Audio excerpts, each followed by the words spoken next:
Bonjour tout le monde, j'espère que vous allez bien. Aujourd'hui, j'ai décidé d'actualiser une vidéo qui a été faite sur cette chaîne il y a longtemps. C'était ma première vidéo et elle était consacrée à la bise. Donc je ne vous invite pas à aller voir cette vidéo parce que c'était la première. Je ne l'ai jamais re-regardée. On va recommencer. Voilà. Mais on va surtout l'actualiser parce qu'aujourd'hui, avec le Covid, il y a eu quelques petits changements, j'ai l'impression, et je voulais en parler un peu avec vous. On va reprendre un petit peu les étapes de ma première vidéo, ce dont je me rappelle, parce qu'encore une fois, je ne veux pas la revoir. Mais donc d'abord, on va parler de ce qu'est la bise, à quoi elle sert, pourquoi on l'a fait, à qui on l'a fait, comment on l'a fait. Et ensuite, j'aimerais un petit peu parler de ces 2 dernières années, l'évolution qu'il y a eu selon moi. Et on pourra discuter de tout ça dans les commentaires. Mais avant de commencer, comme d'habitude, si cette vidéo vous plaît, si vous aimez ce que je publie, n'hésitez pas à vous abonner, n'hésitez pas également à me suivre sur les réseaux sociaux. Ça m'aide beaucoup, merci pour votre soutien. C'est parti.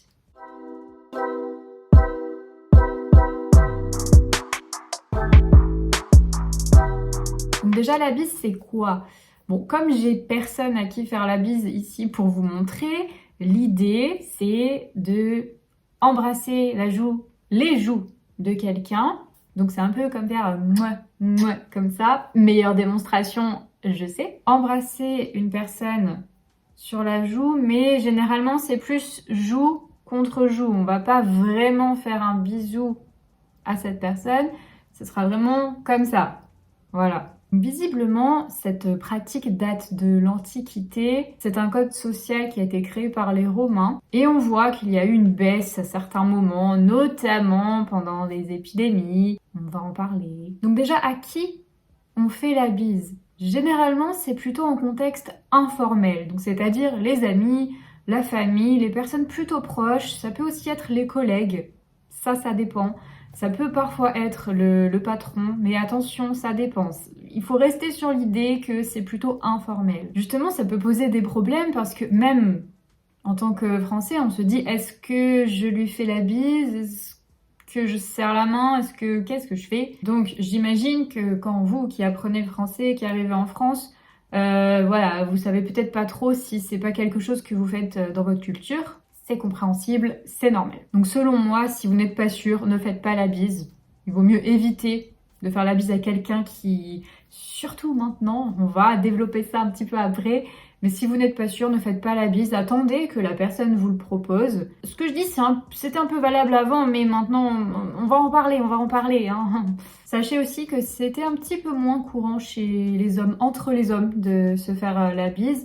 Ça dépend. Ça dépend vraiment de la personne, ça dépend de chacun, c'était un peu moins courant. Mais voilà, donc l'idée c'est contexte plutôt informel ou si on vous le propose, on vous le dit. Sinon, vous pouvez serrer la main, faire un signe de tête, juste dire bonjour, bonsoir, voilà. Et pourquoi on fait la bise? Donc je vous le disais juste avant, pour dire bonjour à quelqu'un, pour saluer quelqu'un, mais aussi pour dire au revoir, ouais.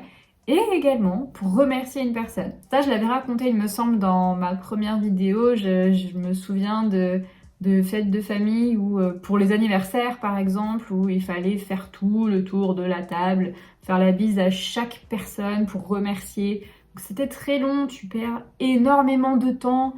Et puis c'est pas, pour moi, c'était pas très agréable. Voilà, faire la bise à tout le monde. Bon, un merci général, c'est bien. Donc ça, c'est la théorie, hein, bien sûr. Donc faire la bise. Contexte informel, pour dire bonjour, pour remercier, pour dire au revoir. Et combien de bises est-ce qu'on fait? Alors, ça aussi c'est une grande question parce que ça dépend. Ça dépend de la région en France, même du département, ça dépend de beaucoup de choses.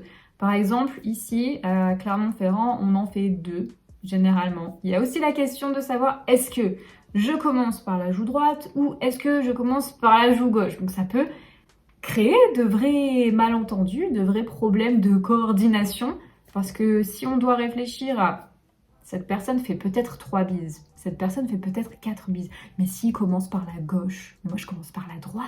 Donc c'est vraiment une organisation, c'est vraiment... ça pose des problèmes. Il existe d'ailleurs une carte sur un site. Le site s'appelle combiendebises.com et vous pouvez, en déplaçant la souris, regarder combien de bises on fait dans ce département. À peu près, ça dépend de chaque personne bien sûr, pour vous donner une idée. Donc voilà, c'est un peu problématique, surtout quand on n'est pas habitué. Mais alors aujourd'hui, notamment avec le Covid, est-ce qu'il y a eu des changements? Est-ce que c'est plus pareil? Est-ce que ça a évolué? Est-ce que au contraire c'est la même chose? C'est une très bonne question. Donc je suis tombée sur plusieurs articles qui datent de 2021 et même récemment en 2022 qui parfois disent: est-ce que la bise est responsable du rebond de l'épidémie? Est-ce qu'il faut refaire la bise? Est-ce que c'est risqué de faire la bise? Est-ce que vous avez retrouvé cette habitude? Donc c'est beaucoup des questions, on est encore dans l'évaluation, je pense, du comportement de chacun en France. Et ça amène d'autres problématiques, d'autres gênes un petit peu, parce qu'on se dit: est-ce que cette personne va vouloir me faire la bise? Peut-être que moi je ne veux pas faire la bise, je ne veux plus faire la bise. Comment on fait pour ne pas vexer cette personne? Comment on fait pour lui dire: désolé mais Covid? Donc je pense qu'il y a deux catégories de personnes. Les personnes qui souhaitent vraiment reprendre des habitudes comme avant et faire la bise à tout le monde presque, comme avant finalement.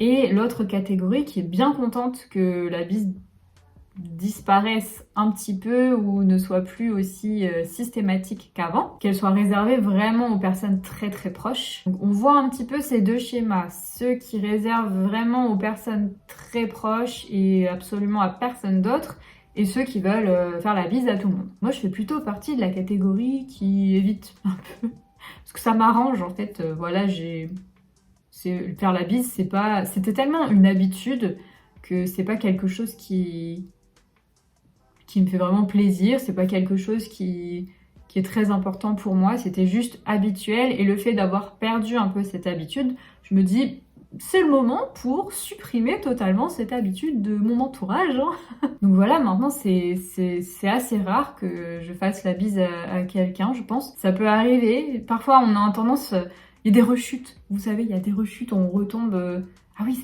ah non, attends, non, faut pas faire la... Je sais plus, on est en quelle année? Donc c'est pas quelque chose qui me manque réellement, personnellement. Donc selon certains articles, le fait de faire la bise augmente le risque de contamination. Voilà, mais c'est également le cas pour les poignées de main, le fait de serrer la main. Donc ce qui est le moins risqué, ce serait de faire avec le coude ou faire un check. Donc c'est assez compliqué, surtout de se dire, est-ce que je peux dire que je ne veux pas faire la bise, ou est-ce que je peux faire la bise à cette personne?